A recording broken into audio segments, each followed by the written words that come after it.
Hi, Brenton Ford here. In swimming news this week, we look at how to improve your kick.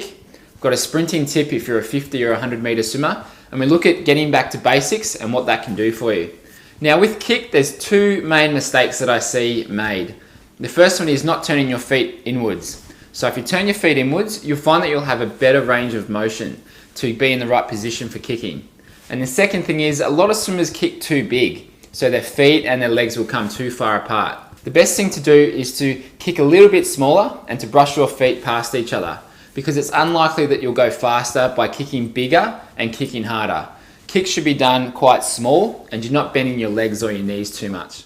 One of the main tips I give to our sprinters is the 6-stroke setup. So the first 6 strokes should be used to set yourself up for the rest of the race, where you work on good feel and hold of the water and good technique at the start of the race, and then you pick up your stroke rate after that.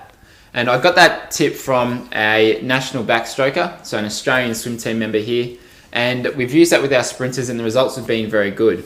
So if you're looking to try something new with your sprinting, try the 6-stroke setup, where you don't go all out the first 6 strokes. Instead you hold back, you go about 95% instead, and you're just using those first 6 strokes to set yourself up, and then you accelerate after that. Having a strong core is a key to being a good swimmer.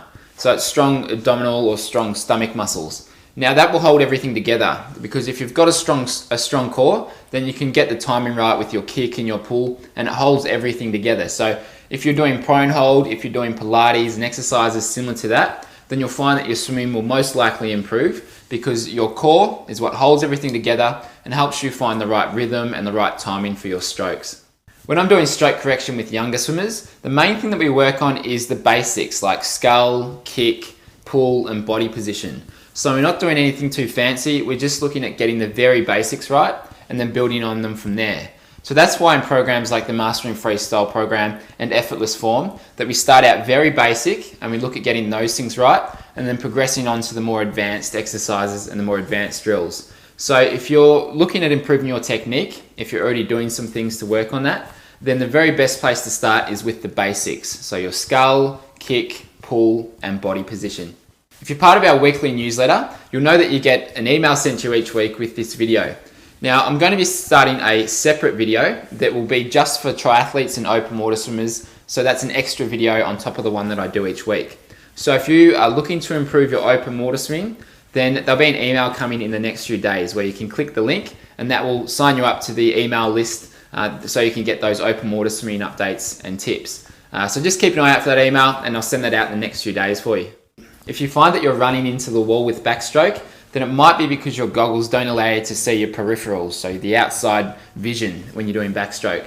The best goggles that I've found for this are Swedish goggles. So they're the ones without the rubber around the outside and they're the clear ones. Because it allows you to see your peripherals a bit better and you can see the lane rope either side. So if you're having trouble with backstroke because you can't see the lane ropes, then give the Swedish goggles a try.